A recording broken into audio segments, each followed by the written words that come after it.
Ya. Imam Suyuti mengatakan dalam riwayat yang dia nukilkan dalam Al-Khasa'is Al-Kubra,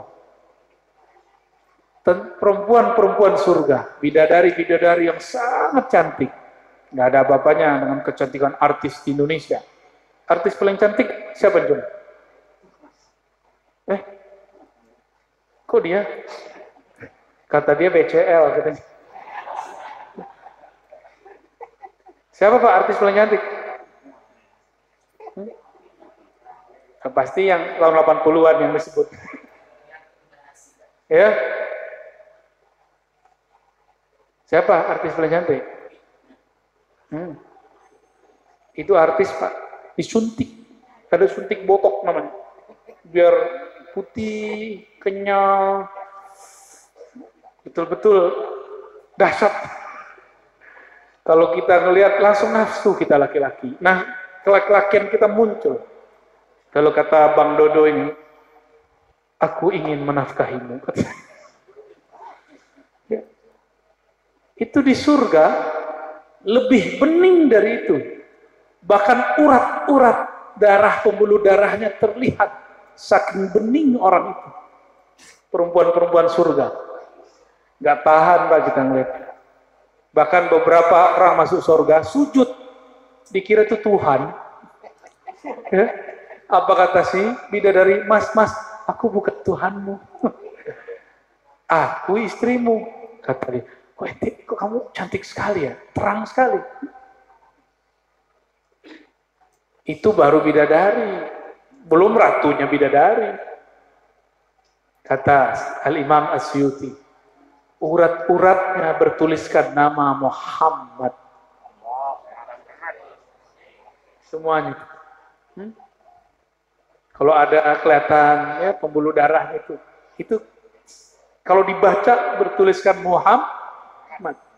Saya setelah mengenal ada namanya huruf Jabarut, huruf dari alam sana, lalu ada huruf di bumi, baru saya paham maksud riwayat itu. Dulu nggak ngerti baca kitab ini, nggak ngerti maksudnya apa. Masa ada tulisan Muhammad di badan bidadari? Nggak mungkin. Tapi ternyata masuknya begitu. Ada aksara-aksara lain di alam sana. Ya. Maka dikunci di dalam Al-Quran. Alif Lam. Tapi dalam tafsir ditulis hanya Allah yang mengetahui. Itu kurang tepat. Benar tapi kurang tepat. Untuk orang awam boleh, tapi untuk guru, kiai, ulama dia harus cari tahu. Ya, harus cari tahu bahwa ada maknanya di dalam tafsir. Baik. Jadi kolbu Nabi ini di dalam kolbu beliau ada apa? Ada hakikat la haula wala quwata illa billah. Inilah yang membuat beliau ini bergerak bukan dengan nafsunya. Kirim sahabat ke Ethiopia, nyampe di sana direcokin oleh kafir Quraisy, hampir saja gagal. Misi balik, lalu beliau juga mau hijrah ke Taif, ternyata diusir. Beliau nggak mengeluh, nggak ada mengeluh. Ini baru cekcok antara pengurus masjid, udah pengen mundur aja ya. Kalau begini mundur nggak mau urus masjid. Mundur aja, nggak usah berjuang, ya. Baru gitu-gitu doang ngurusin majelis, tersinggung dikit, hilang. Rasulullah kalau kayak ente, selesai nggak ada Islam masuk ke negeri ini, ya. Jadi kita ini kalau mau berjuang mengurus umat, nggak boleh gampang tersinggung, nggak boleh baper ke anak muda. Atau baper Pak? Bawa perasaan dikit-dikit, hatiku sakit, aku tersinggung, kame kita orang, kame tersinggung. Baik, Rasulullah karena di kolbunya ada hakikat la haula wala quwwata illa billah. Belum menyadari geraknya ini harus mengikuti geraknya Allah. Jangan gerak-gerak sendiri. Karena kita ini bukan Rasulullah. Maka lakukanlah segala sesuatu dengan meminta izin kepada Allah. Rasulullah udah kasih tahu caranya. Itu yang disebut salat hajat, salat itu. Ya. Jadi mulai malam ini kalau ada kegiatan, ada acara, sholat hajat. Ada niat anak mau dimasukin sekolah, sholat hajat. Ada mau buka usaha, sholat hajat. Mau nikah, sholat hajat, sholat istikharah. Jadi sholat istikharah dan hajat bukan hanya mau nikah. Semua apa aja. Karena orang yang begitu di kolbunya ada hakikat la haula wala quwwata illa billah. Baru sholat jadi senjata. Wasta'inu bis-sabri was-shalah. Kalau minta tolong pakai dua senjata, sabar dan sholat. Itu senjata dua-duanya. Berarti Allah itu kalau ngasih senjata bukan senjata fisik. Yang Allah kasih senjata ruhani. Ya. Suatu kali Nabi Muhammad SAW dimi'rajkan, diperjalankan naik ke langit ke-6 dan ke-7. Di langit ke-7 beliau melihat ada seorang nabi sudah sangat tua, bersandar tapi gagah, tetap tegar, bersandar di Ka'bah tapi warnanya putih. Dilihat wajahnya kok mirip wajah Rasulullah, bedanya lebih tua dari wajah Rasulullah sallallahu alaihi wasallam. Maka beliau tahu, wah ini Nabi Ibrahim nih. Ya, Nabi Ibrahim. Berkalam-kalamlah ruh Nabi Muhammad dengan ruh Nabi Ibrahim. Nabi Ibrahim sudah meninggal kan? Tapi jika ruh sudah mengenal jalan kepada Allah, maka dia bisa bertemu dengan ruh yang hidup di sisi Allah. Maka berkalam-kalamlah beliau. Sampailah kepada pembicaraan tentang surga. Jadi asik Pak kalau bisa ngobrol dengan alam sana itu. Ya, para wali-wali, para nabi-nabi itu mereka hidup paling enak gitu. Tapi ujiannya juga paling berat. Ya. Ujiannya ujian perasaan sama suudzon, berburuk sangka. Sampailah pembicaraan mereka mengenai surga, bahan-bahan surga, tanah-tanah surga, pohon-pohon surga, rumah-rumah surga, semua tentang surga.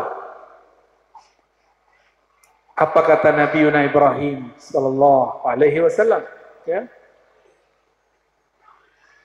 Wahai cucuku Muhammad, baligh ummataka minni assalam. Sampaikan salamku kepada umatmu. Ini umat Nabi Muhammad bukan? Umat Nabi Muhammad bukan? Ya, antum dapat salam Nabi Ibrahim. Makanya kita baca Assalamualaikum ya Sayyidina Ibrahim. Dapat salam, baru balas ya? Udah lama loh. Jadi ruh bisa kirim salam. Ini di hadisnya sahih. Lalu beliau katakan, sampaikan kepada umatmu bahwa sorga itu subur, sorga itu bagus, sorga itu luas. Cuma belum ada rumahnya, belum ada pohonnya, belum ada kebunnya. Terus gimana?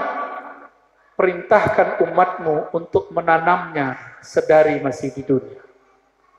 Gimana caranya? Perbanyaklah baca zikrullah, subhanallah, alhamdulillah, la ilaha illallah, Allahu akbar. Nih, Nabi Ibrahim ngomong begitu. Kalau di hadis lain, ya, man bana masjidan banallahu lahu baitan fil jannah. Yang membangun masjid, maka Allah bangunkan rumah di surga. Ini bukan rumah di sini loh Pak ya, rumah di surga. Satu kali Malaikat Jibril membawa Nabi Muhammad mutar-mutar di surga. Udah lelah seharian, Jibril turun. Apa kata Jibril? Hei Muhammad, tahu nggak kamu? Itu surga punya siapa barusan? Itu komplek luar rumah Abu Bakar. Baru kebunnya. Belum masuk ke taman dalamnya. Rumahnya Abu Bakar As-Siddiq radhiyallahu taala anhu. Jadi nanti tinggal di surga, itu rumah kita kayak istana gede-gede. Kalau masuk surga, amin. Ya. Sekarang banyak panitia surga soalnya. Dikit-dikit ngancem orang, dikit-dikit bilang, saya saksi nanti di akhirat ente zolim. Saya saksi di akhirat ente jahil. Itu yang banyak, message saya banyak begitu. Ya kita balesin yang sempat dibalesin. Emang ente masih sempat bersaksi? Ngurus saja diri sendiri, di dunia aja nggak bisa ngurus diri sendiri. Ya, aneh bersaksi, apapun nanti di akhirat kita akan siapkan jawabannya. Tafaulan dengan apa yang dikatakan oleh Imam Bukhari. Kata Imam Bukhari, tidaklah aku melakukan sesuatu kecuali aku siapkan dalilnya di hadapan Allah, hujahnya di hadapan Allah Subhanahu wa Ta'ala. Udah begitu belum? Apa yang kita lakukan hari ini udah disiapkan belum jalannya? Hujahnya. Kalau taat hujahnya apa, kalau maksiat hujahnya apa? Harus ada semua. Ya. Kita punya anak, punya murid, punya salah. Kalau dia punya hujah, kita maafkan, benar nggak? Apa arti hujah? Alasan yang tepat. Udah punya alasan belum? Belum ya? Mau dikasih alasan nggak? Sayyidina Isa, ketika Allah murka kepada hamba-hamba manusia, apa kata beliau? Ini diulang oleh Nabi Muhammad ketika beliau sholat dan hanya membaca satu ayat ini. Ini ada di surah Al-Maidah. Ya Allah, jika engkau marah, ya kami, mereka ini masih hamba-Mu. Gitu. Kalau engkau murka, ya Allah, kami kan tetap hamba-Mu juga. Kami mau lari ke siapa lagi? Bermanja-manja. Seperti seorang anak diusir oleh orang tuanya. Bu, pergi. Si anaknya bilang, kalau bapak usir saya mau tinggal di mana? Nah, nggak jadi marah bapaknya. Bapak saya kan cuma satu. Tapi jangan kayak setan. Iblis. Iblis itu salah menyalahkan Allah. Ya Allah, saya begini kan engkau juga yang berkehendak. Iblis kurang ajar itu. Dia nggak pernah kuliah saya, nggak pernah nyantri ya, nggak pernah nyantri dia. Seharusnya dia nyantri sama Nabi Adam, tapi dia nggak mau. Dia gengsi, karena Nabi Adam baru lahir. Dia sudah puluhan ribu tahun di surga. Hati-hati bapak yang punya umur lebih tua, jangan remehkan anak muda.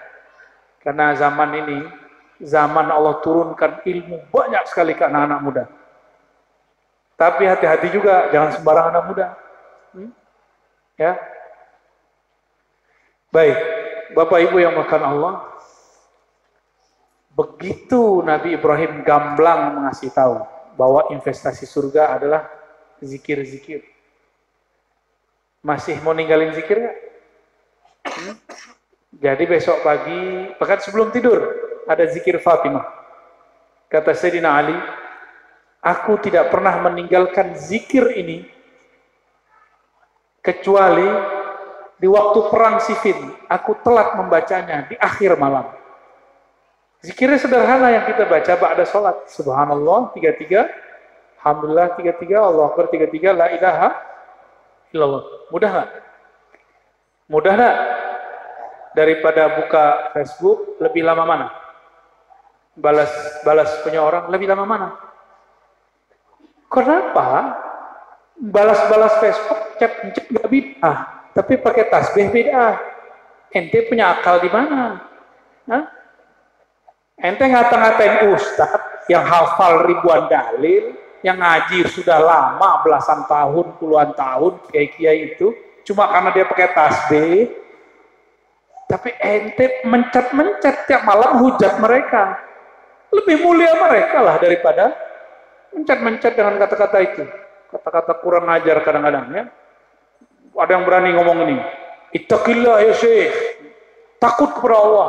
Apa bedanya ente dengan khawarij yang dulu bentak Rasulullah? Allah yahdik. Semoga Allah beri hidayahmu. Ya kita didoain begitu senang ya. Kita didoain begitu senang gak? Senang, tapi dia lupa mendoakan dirinya sendiri.